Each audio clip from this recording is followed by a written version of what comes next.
My name is Frenchie.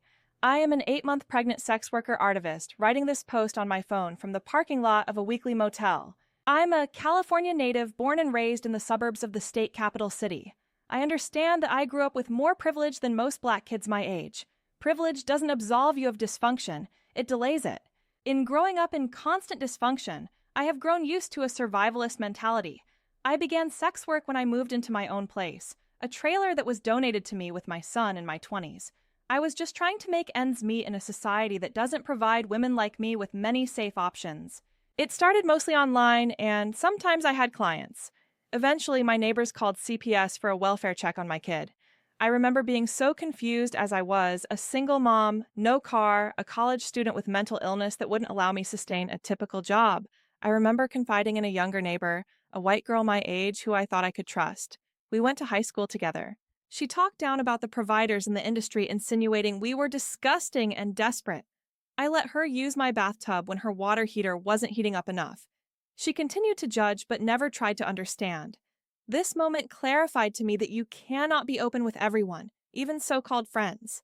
This is not just about my story. It's about how entire systems are set up to disappear people like me. Years later now, 8 months pregnant without stable housing. After fleeing an abusive household, surviving motel hopping, my partner and I are trying to stay afloat with the support of the county while waiting on job paperwork.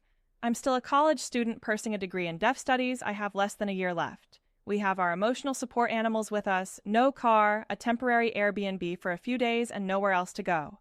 I'm not here to make this just about me. As a black homeless person, I have experienced so much trauma within the very system set up to help. Add pregnancy and sex work into the mix, you're stigmatized by the world that assumes you're an unfit parent or unworthy or help in care. My story is one of many that get drowned out in the wake of systems that don't really want people like me to succeed. Being pregnant shouldn't mean I lose my humanity, and doing sex work shouldn't mean I lose the right to parent. The reality no one talks about. Pregnant, homeless, sex worker. What does this combination of words bring about for you emotionally? For some, it makes them afraid, maybe rolls their eyes or even angers them. It shouldn't. For me, most mornings consist of a cup of coffee, a cigarette, and some journaling for self-reflection. At least that's the plan in my head. My mind is up before my body is, and it's typically racing with thoughts like, I have to stay hydrated. My money goal for the day is $200. Gotta make sure I have money to pay for the room for another night before checkout.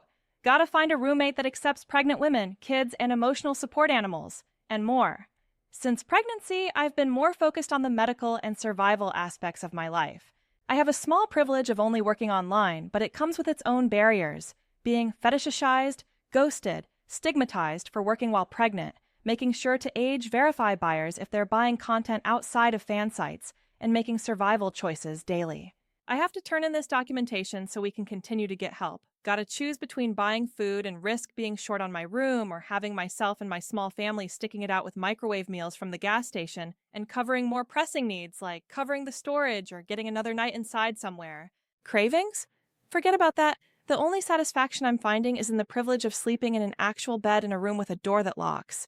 Bouncing between B&Bs, DMs from mostly time wasters, parenting, doing it all while pregnant should afford me some time of award. Being 8 months pregnant, I should be resting and being fed grapes and getting massages, but those aren't the cards I've been dealt. My hustle mentality has only gone up during this pregnancy, especially with such unstable housing. I'm constantly setting daily goals of how much I need to make to sustain a room and planting the seeds through posts, content creation, and marketing to do so. Often, though, I rarely get to enjoy the pregnancy. I'm so focused on meeting my quota and end up burnt out. I still do it because it is what I genuinely enjoy doing, and I'm not able to do vanilla work, so I do what I can with the tools that I have. Because time and bills won't wait for this baby. Because my kids' stomachs won't go without being full. Visibility isn't safety, it's surveillance. Visibility, although it's key to being successful in this industry, can cause you to become a target to be surveilled. For instance, I've already faced stigma in healthcare being black and pregnant. I'm stereotyped a lot. Before I was even asked if I was okay, I was struck with a barrage of, what's your mental health status? Are you a drug user, even tobacco? What's your STD status? Forced to complete forms asking about whether I'm a danger to myself or others while writhing in pain. All before receiving care. We're just concerned for your baby while documenting behind my back. It reminds me that poor Black parents are often treated as though they are guilty until proven worth of care and compassion. There's no clear path to prove this is happening either. Good mom myths versus survival parenting. Ever since I had my first child, I've dreamed of being a Disney Channel movie mom. Visibly presentable, fat house, car registered insured in my name, the ultimate pillar of a consistent loving parent. No stressing over food, how I'm going to plan and fund birthday parties, school clothes, Christmas. No debilitating mental illness to stop me. Again, those are just not the cards I've been dealt. My hand shatters the myth of being that good mom, and the myth tarnishes the image of parents truly in survival mode. Respectability politics don't ever pay my B&B costs, nor does it feed my children. People stigmatize sex workers who are parents, even more so assuming that their work is immoral, and what would your kids think if they found out and such an unfit parent? They assume that doing the work while pregnant equates to a parent who doesn't care about their baby. I'm equated to somehow harming my baby. What kind of mom does OnlyFans while pregnant? People think I am selfish for continuing through with the pregnancy, ignoring my personal decisions to do so. I've also personally had it been said out loud. You should keep your legs closed, especially if you knew you couldn't afford the baby. I'm more likely to have a social worker show up in my hospital bedside after I've given birth. More likely to be referred to CPS at the hospital for being a medical cannabis patient that can't afford a script. For being a Black sex worker, especially since I'm pregnant poor non-white over my white counterparts. I'm more likely to be reported for what I do than be supported by the same professionals that claim that they care. Intersections of oppression. Oppression wants us invisible. Dignity means refusing to disappear. Saviorism, moral policing, and charity models show or try to make us believe that dignity looks like silence, subservience, and struggle done alone and in private. In actuality, real dignity for pregnant sex workers looks like housing without discrimination, medical care without moral shame, and autonomy over our bodies, income, and our families.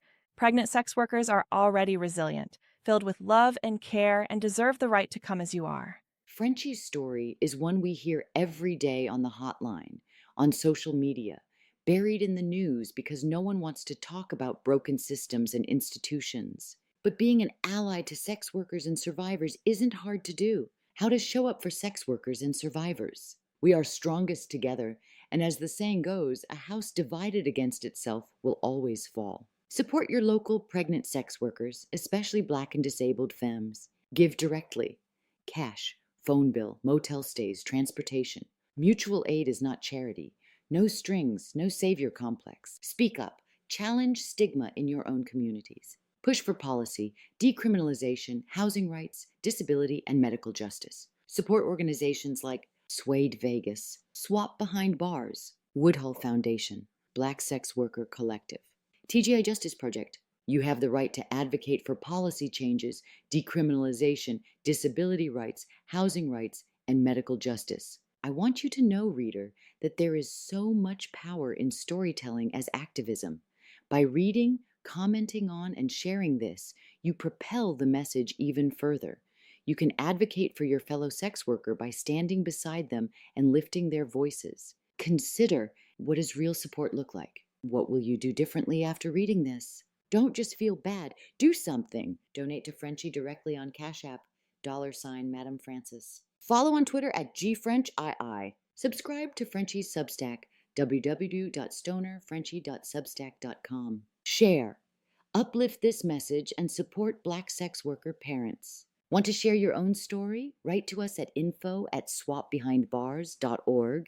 This post was brought to you by Spokeshub by Woodhull and New Moon Fund.